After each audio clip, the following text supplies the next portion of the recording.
Enter the crib. Your Strike Back SitRep starts in 3, 2, 1. Wait, do we go on 0?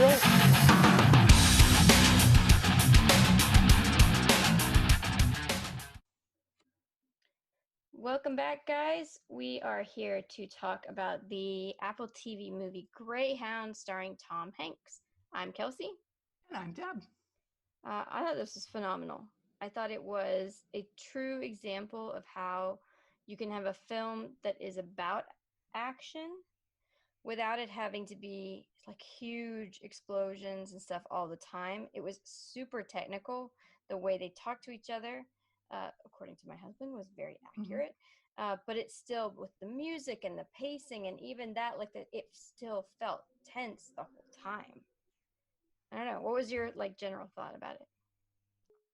Well, I've watched it 6 times now, Oh my God. so I kind of like it. I kind of like the movie. Yeah, I loved every minute of this film, and it's really, when you start watching it, you're waiting and you're ready for that, like a big epic war movie. And what we get is, it's pretty epic, but it's so paced to be realistic within that small setting of that, Fletcher class destroyer, that I really liked how sort of stressful feeling the confinement of the movie is. That the only shots you get are, you get these pretty cool, like, wide shots where you can see some of the ships, and there's some aerial shots where you can look down on the battle at hand, but for the most part you're really confined to the ship itself, and really just to the bridge. And I thought that was a fantastic way to go about making you feel the pressure of that setting. And it's not a very long film. What does it run? Like an hour and 20 minutes or something, or maybe like slightly less than that. So it's not a very long film, but every minute of it is packed. There's only probably like 5, maybe 10 minutes that isn't pretty focused on the battles going on, getting these ships from the US to Britain. And man, it's very technical, which I love. I wrote down so much where I'm like, look that up. Is that real? Would that happen? So it gave me, not only did I have the excitement of just watching all of this movie unfold, and this just, what is it, like 50 hours of this crossing where you're just like, there's no let up.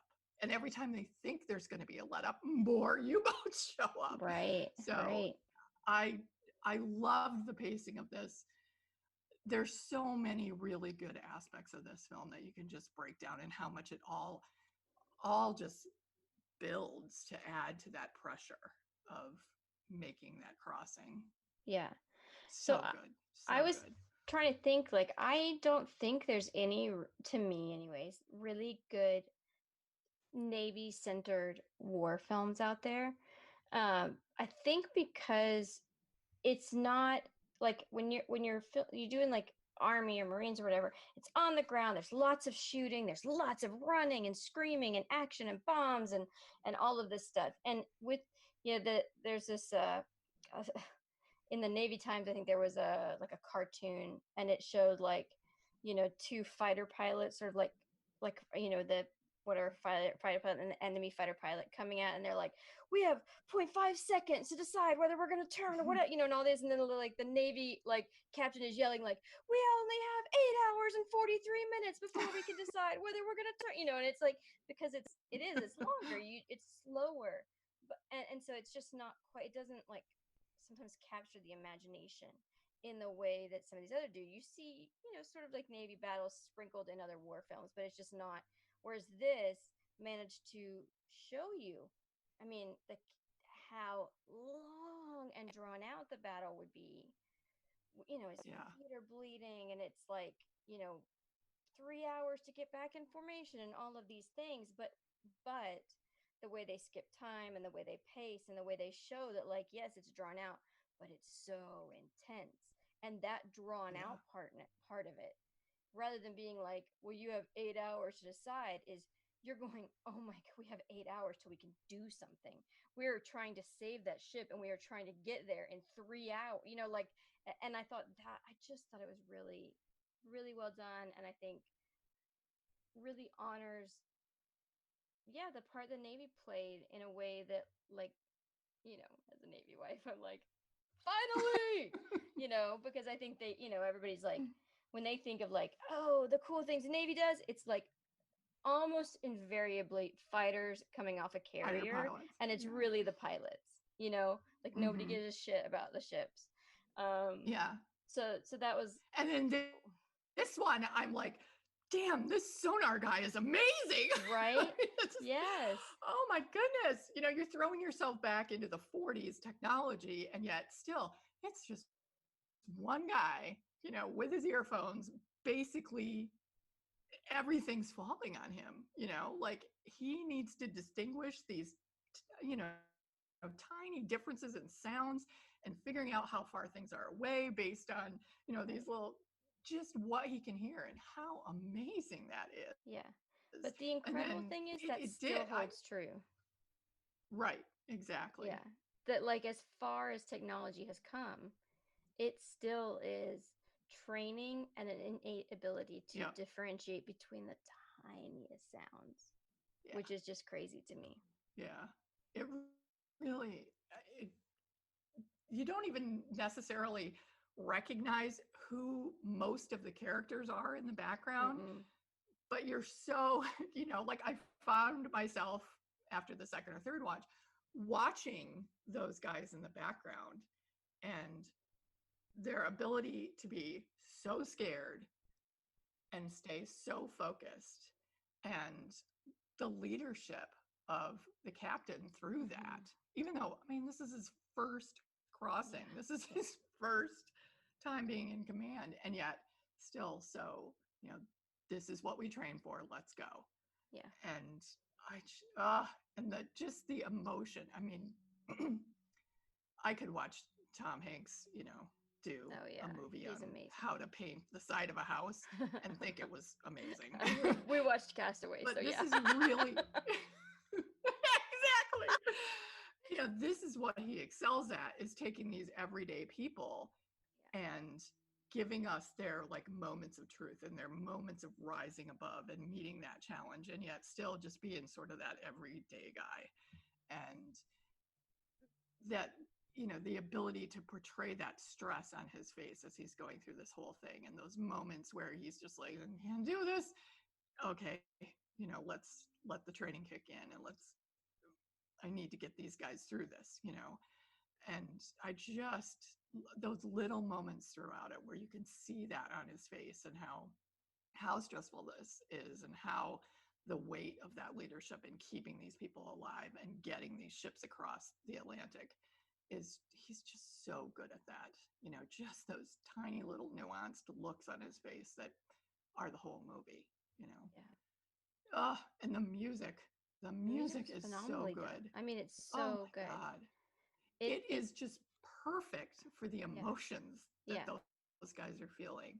I mean, that sort of like whale sound that the U-boats get, which is so obvious in the beginning of the film. When the first U-boat appears, and that it's so loud and it's so obnoxious and it's so grating to your ears. And it's very distinctive, and the first time I watched, I was like, oh God, is that annoying? Well, that's the point. And yet, that sound is there every time we even think that the U-boats are out there stalking them. And yet, as the movie goes on and on and on, and the action picks up, and and the battles pick up, it's there and it's loud, but you're so like numb to it now, that it's just there and it's stalking you and it's not going away, that you don't even really notice it anymore. That it's just a part of this is our existence now. That noise is always going to be there. And I just was like, that's interesting so that this is our good. existence So now, good. because that's a good, Yeah. I like how you put that. Yeah, the other thing, I had this thought, like, as the first or maybe the second U-boat went down, that, like, I thought, I would fucking hate to be on a submarine.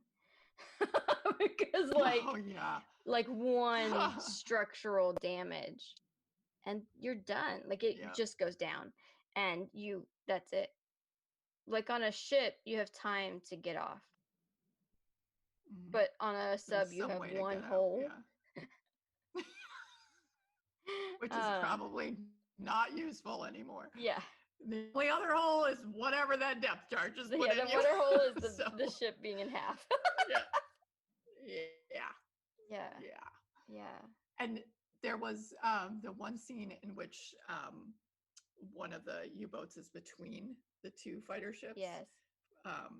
And you know, both ships at one point are firing on it, and you can see the men that are on top of the U-boat, right, manning the guns. Yes. I'm like, oh my god. I mean, you don't really think, you just think of the guys underneath, in the thing, but you don't think it's someone's job to have to get out of that thing and fire guns at such close quarters too. Yeah. Oh my god. I'm thinking and yet they're the only guys that had any chance of surviving because they're at least not in it, Except if the ship has something fired at it and the sub is or the sub gets something fired at it and they're like, dive. You're on the top. Wait. No, you can't. You can't open the door because it's gonna flood. Sorry. Hold your breath. Yeah. Right. See ya. And I liked the subtle shift in the captain as this 50 plus hours drags on for him and they're just in constant battle, that when they get the first one, when they sink the first one and they're celebrating, and you can see it on his face, you knew he was going to say, that's 75 souls. Just the look on his face, you knew that the fact that he just killed 75 people mattered to him. Yes, my job, this is my job, that I'm defending my men and this convoy, but it does matter that we just killed 75 people. And then as it goes on and on, how that immediate weight of that leaves him, and it just all becomes focused on getting to the other side and keeping my men alive. Yeah. Right. And with each successive victory that they have in getting rid of one of the U-boats, you don't see that with him anymore, that he's considering the lives on the other side that just ended. That the weight of what is happening to his men and his convoy pretty quickly overrides the fact that each one of those subs is 75 guys, basically in the same position we are. So and that he doesn't revisit that until the end when they get to the other side. Right. I hope that woman married him. He looked like he just really wanted some peace and love. I that was the only thing that I was like, okay, we needed it to understand his motivation, to that it isn't just about the battle and doing this for my country, but that he had that personal motivation to get through this as well. But I'm not really sure. Need that. Yeah, I will say that stuck out. Although I'm going I hope he gets married, because I do. I hope that the real actual person ended up married and finding some sort of relief and peace. But it did feel a little like that's such a common thing I know that movies do. They introduce look, they had a baby. Look, they got a picture of their baby. They're gonna die. Or the good guy always has an interaction with a dog, or something, so that this is how you know he's the good guy. And it felt a little like that. Look, he likes people too. Was kind of I'm not sure that I No, I mean, I'm positive I didn't need that. Right. I'm not sure it was necessary. I can say not sure, but like I definitely like he just could have just cared about his crew and the ships that he was in, and that would have been enough motivation. Right. It Yeah. maybe wouldn't have explained the slippers, but again, that was like kind of weird because I was like, well, I'm sitting there going like, put your fucking boots back on. What if there's shrapnel? Like, you're gonna get your goddamn feet cut, like seriously cut up, and then you're not gonna be able to captain. Put your boots back on. Like that's what I'm thinking in my head, like screaming. You don't wear slippers on the bridge, you know. Like, so I will say the other thing that I kept going like, where's the guy with the sheepskin coat? Like he was holding it and he walked past him and then we never see him again. And what happened to the coat? Like, I just like those are the two that was I was like, that's weird. But yeah, I thought it was really, really well done. And like I said, I think it was nice to see a World War II movie that was about the Navy and that wasn't just half or three-quarters of the people died, and that's like, and it's all about the explode. It was about the tension and the difficulty and the heartache. Exactly. Yeah. I thought that was great. Yep. And I think just the technical accuracy of it lent to that tension. That I mean, at some point I remember thinking, just say yes, just make it direct. Whereas it's like this constant flow of repeated information and very exacting communication, which obviously is what you have to have in a setting like that. But just right from the start, when he sends a message, tell them we'll do this. Wait, no, tell them we'll do this. Thank you. Yeah. Like, okay, let's get it perfectly right. Yeah. And that never stops. And the one time that one guy just yells torpedo and that's all he says. And the captain turns and says, remember your training, give me the distance or whatever it was he wanted, remember your training. There's more to this, Yeah. Because what was he, like the third guy that had to repeat it to get it up to the captain? And I'm like, God, this is, and the formality of the way in which they communicated, even when it wasn't the technical information, right? But still the formality and I don't know, what am I trying, not the formality. No, I totally understand. It is a structure that can seem, I know that like talking to Mac, there's stuff that I'm like, why would you do it that way? It would be so much simpler to do this. And his answer is always, it's written in someone else's blood. We do this thing because someone else died because someone didn't do that.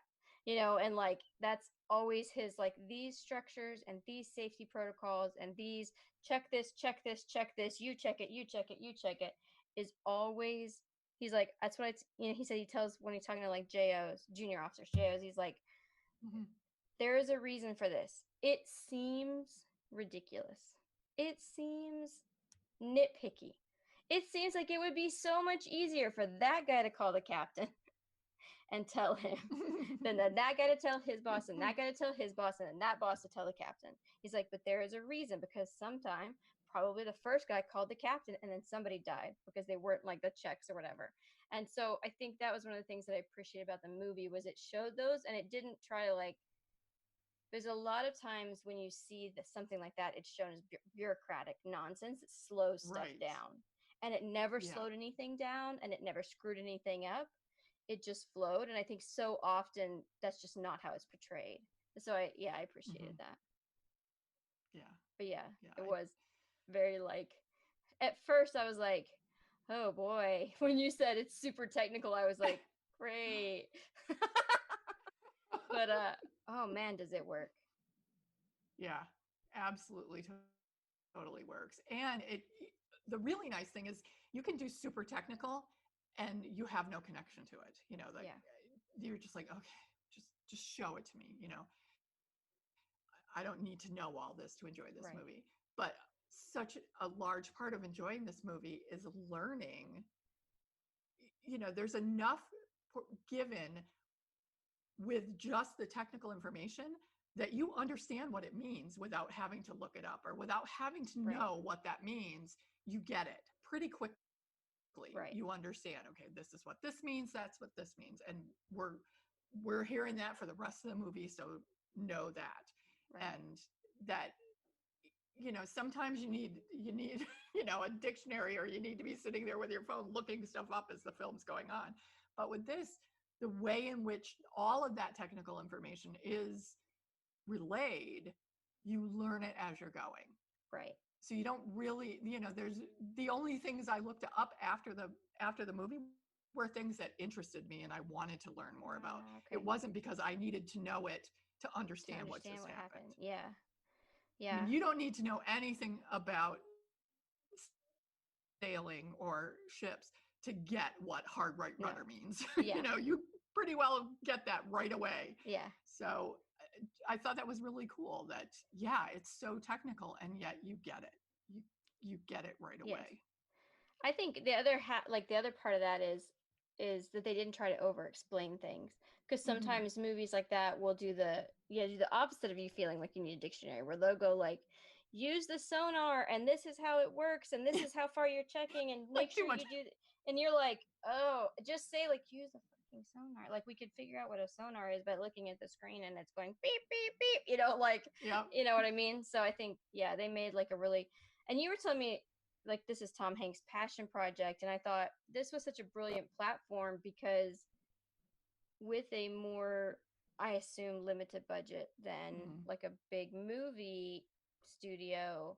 Yeah, I think it was around 50 million, maybe a little over 50 yeah million. Like you film almost entirely, like you said, on a bridge. You have these like few overhead shots, the few special effects like the sub sinking and stuff, but like it let you make an intensely personal war drama, and I think that's really cool. It's one of those kind of what we talk about sometimes with indies, like indie movies, that super tight budget makes them get super creative, and I feel like maybe that it pulled something out that, like, and you also don't have a studio, like some film studio going like, no, we need bigger, Exactly. And they apparently were like the most watched thing on its premiere date on Apple TV. So. Oh, really? Yeah. Well, that's cool to know. And then, subsequently, I'm responsible for 90% of the rewatches. But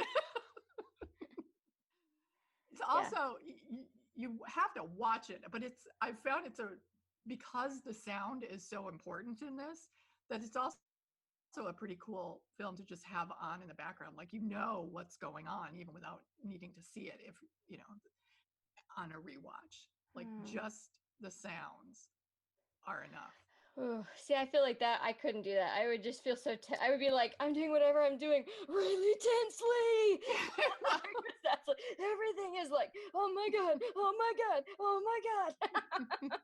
I feel like I would I don't think I could do that as a background watch. I need like the Avengers or like something like a Disney movie, and then I can be like, sing along and everything's happy while I'm doing this,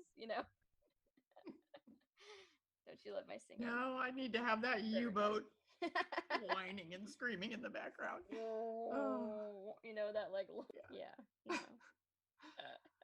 I also really liked in this film. Yeah. Oh God, that was so scary. I like that we never actually, until the end when they do the Tom Hanks feel-good moment, but that we never actually see any of the other people, that they're, the other boats. We see them off in the distance. We see them blowing up. We see, the one engagement that involved the Canadian ship, the Dickie, that you see that, but you never see the people. You can see in the distance, you can see people, like the men in the water, or at one point you could see like there's a fire on one of the ships and you can see one guy standing there, but you never see the people. So it's that isolation of being on that bridge and only having the voices to work with that I thought worked really well. And then until that one of the last scenes where he's finally going down to go to sleep, and they're like waiting, and the other boats Yeah.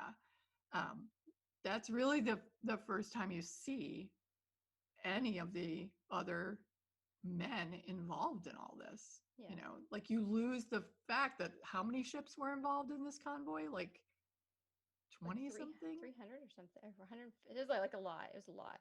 It was a lot. I don't remember On at this all. one crossing. On Yeah, the I'm one gonna look it on up. this You, one you crossing. keep talking. Yeah. I'm gonna look it up. Okay. Yeah. I know they told us in the end how many, you know, had made the crossing Yeah. throughout the war. They didn't But leave. in this They didn't leave. Didn't lose too many. 3? Was it 3 they lost? Um, Oh, so Greyhound. Okay, so this is interesting. I didn't know this. I should have looked at it before. Actually, Greyhound was not supposed to be an Apple TV. well, that would make sense. It was for the made current by times. Sony and was going to be a theater release until the Mhm. coronavirus. So Yeah. even though it's done like great, it actually will have probably lost money because they sold it to Apple TV.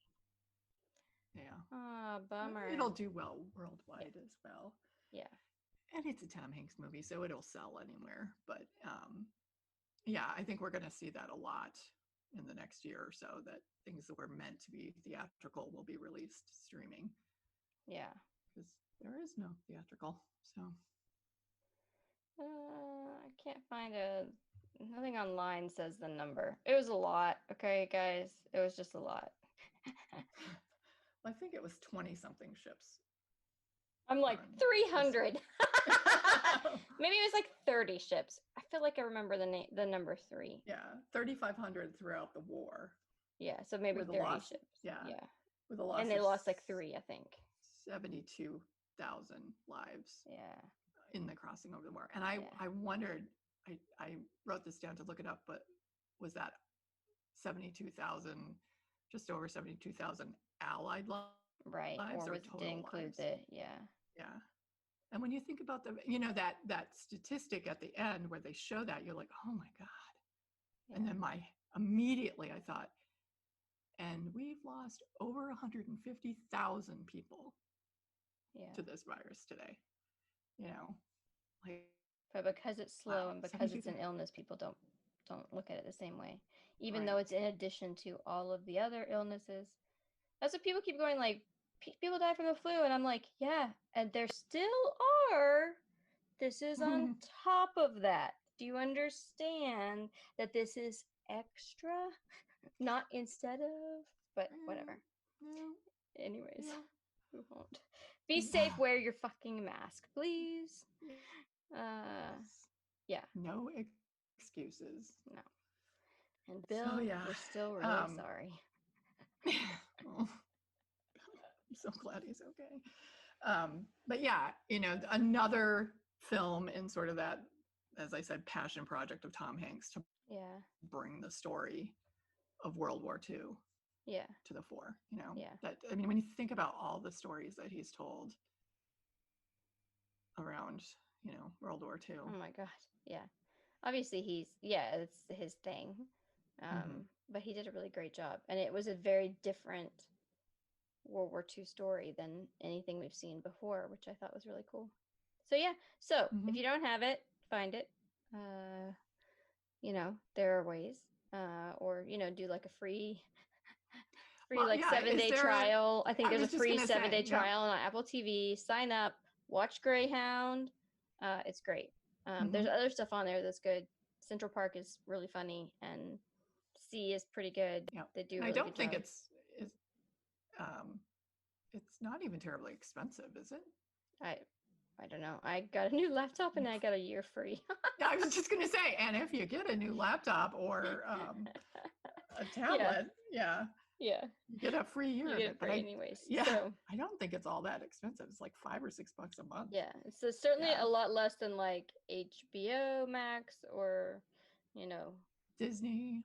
Yeah, although Disney has The Mandalorian and it's really amazing. So so there you go. The Greyhound, check it out. We loved it. Highly recommend it. Let us know what you think. That's it. That's it. Tom Hanks rocks. I love you, Tommy.